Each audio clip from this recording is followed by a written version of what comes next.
This is definitely the first time you've gone out this early. Just what the emotion was in that locker room, moments after this, just seeing the end of the season.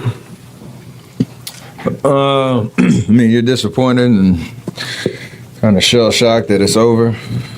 Pour so much into every season, but coming off of last year, trying to defend and give ourselves a chance to keep advancing.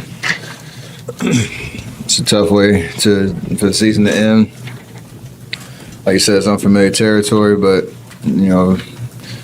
proud of the fight that we had, and the Lakers played amazing all series, played to their strengths, and obviously that led to them getting out of the series and moving on. So got to give them credit. They played great basketball, and for us, just an opportunity to kind of take stock of where we're at, keep the confidence that we can, come back and be back at this stage next year. So we're kind of in between disappointment, but still, maintaining some pride about how we played this year. Steve said that he thought you guys were maxed out, and Draymond said he thought that you were maxed out. Did you feel that way? And if so, when did you maybe feel that? Did you feel that during this, did you have a feeling that this wasn't a championship team during the season? I mean, we lost, so it's like a hard truth at the end of the journey. It's not anything you allow yourself to.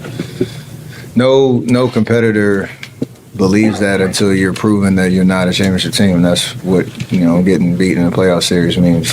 Basketball is over for this year, so felt it in the fourth quarter with about 7 minutes left. Just really never heard that from us before in terms of trying to make sense of losing a series like we did, unless it's been in a final. So got to accept it, move on, and try to be better next year. Yeah, I know it's still fresh, but how do you view bigger picture, the future, the decisions that need to be made this summer, and some of the Draymond, Bob, and some of the situations that need to be resolved? We'll all collectively kind of handle those in the right time. I think obviously start at the top and working down in terms of trying to put together the best team possible next year, making sure all the pieces fit, and understanding how we can retool to put ourselves in a position to be a legit championship contender, because for us that's all we're worried about, and that includes Bob, that includes DG, other decisions that we got to make. But at the end of the day, that'll settle itself over the course of the next couple of months. Steph, I know it didn't end the way that you wanted it to, but coming into this series, I think Draymond said something to the effect of, well, they have a GOAT, referring to LeBron James, and so do we, referring to you. And a lot of us weren't sure if we'd get to see this battle between you and LeBron again, going through it again, playing in these games again, the moment you all shared on the court. Can you just reflect on that, on this stage, on what this rivalry has sort of meant to basketball over the last couple of years? I mean, it's just a battle every time, and I know there are a lot of different narratives within each of the series that we've had, and different teams and teammates and all the above. But it's just great basketball, great competition, understanding who LeBron is and who he's been his entire career, and the accolades and the championships he's won and the records that he has. Like, he's an amazing basketball player, and he brings the best out of you, and you have to be your best if you're going to try to beat him. And I think he feels vice versa. And so you love those experiences. Somebody's got to win, and it's part of the nature of what we're dealing with. But there's so much respect and again, appreciation for the battles and the experiences and the back and forth, because it's basketball at the highest level, and that's all you can ask for. Ron, left-hand side. Steph, there's obviously been a lot of conversation over the years about you guys as an outside shooting, jump shooting team, and you and Clay have established yourself as two of the best, obviously, in history. The last few games weren't at your level, at your standards. How much of that was their defense? How do you sort of view the way the last few days went in terms of three-point shooting for you guys? It obviously wasn't great, but again, there's a lot of confidence in the ability to continue to shoot at a high level, and you might tweak some things. I understand some learning lessons, especially like how game 4 went, where shots that we wanted to take and make didn't go in, and whatever, you kind of live with that. But as you move forward, you make the necessary adjustments while maintaining the confidence that you can shoot the ball at an extremely high level. I think for us in this series, like, it was a battle of strengths, right? Like, they're an extremely big team, 80 in the paint, Bron flying around all over the place. They were trying to take away certain things, and it worked. We didn't have a change-up pitch to throw, in this series, which kind of what led to, the result. So it doesn't mean you stop shooting. It just means you figure out a different way to be impactful and, come back with the same mindset. Just a quick follow-up. How much did their size bother you shooting, do you think?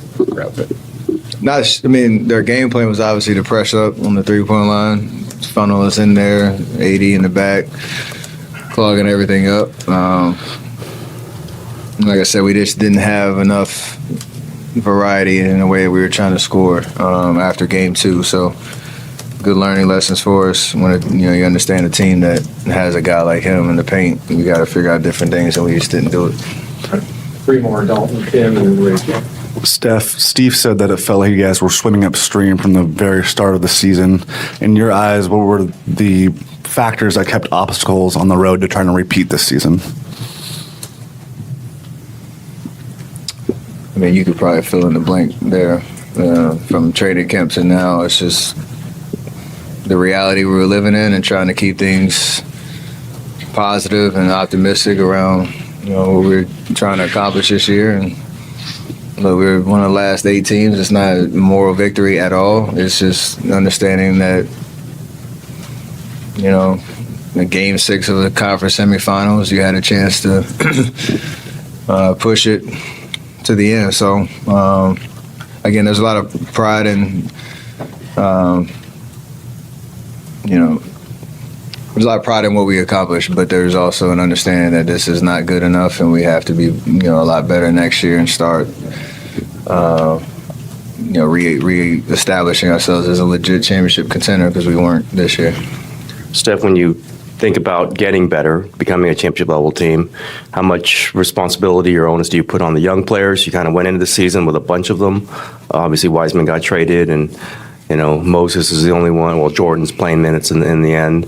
How much do you expect from them next season, and how much is there? And was it disappointing not to see them get more time or produce more in these playoffs?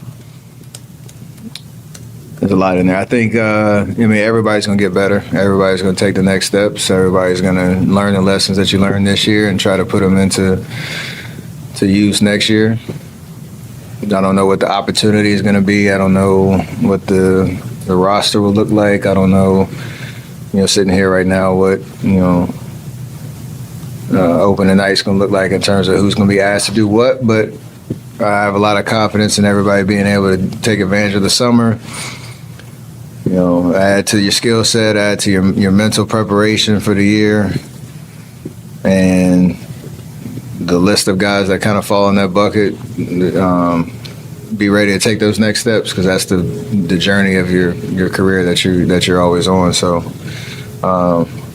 it's just hard to say specifics right now about what it'll look like, because this league is crazy and things can change really quickly. Last one, Rachel. Steph, Draymond was just expressing the confidence he has in you, him and Clay as a core, and what you guys can do in the future. What is it for you knowing those two guys, and if you do stay together through the next couple of years, what does that make you feel like you could do? No matter how different it looks, I think we understand each other, what we all bring to the table, the trust that,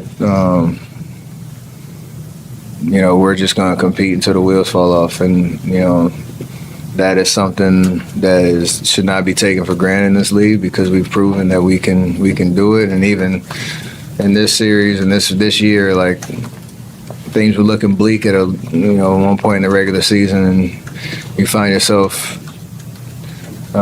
in the second round trying to just scratch and claw your way out of it. So we're going to fight and we're going to compete, and we believe in each other.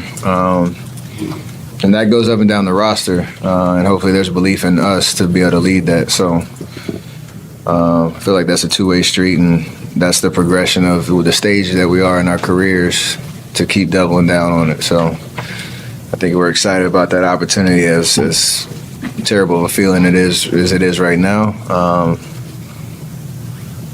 feel like we can come back. Great, thank you. We'll have Clay in here in the hall.